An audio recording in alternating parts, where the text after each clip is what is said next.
কলকাতার নির্ভরযোগ্য batsman Phil Salt ও Rajasthan রয়্যালসের মারকুটে batsman Jos Buttler, এই দুই ব্যাটসম্যানকে হয়তো আইপিএলের প্লে অফে দেখা নাও যেতে পারে।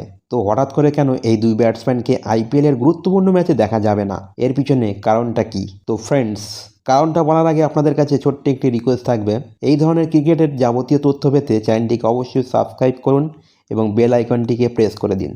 তো বন্ধুরা, ইংল্যান্ডের এই দুই ব্যাটসম্যানকে আইপিএলের প্লে অফে দেখা নাও যেতে পারে। এর কারণ হচ্ছে টি-20 বিশ্বকাপের আগে ইংল্যান্ড একটি টি-20 সিরিজ পাকিস্তানের বিরুদ্ধে খেলবে এবং ইংল্যান্ড বোর্ড চাইছে তাদের গুরুত্বপূর্ণ খেলোয়াড়েরা এই সিরিজে খেলুক এবং আইপিএলের প্লে অফের আগেই তাদেরকে ইংল্যান্ড শিবিরে যোগ দিতে হবে বলে জানা যাচ্ছে।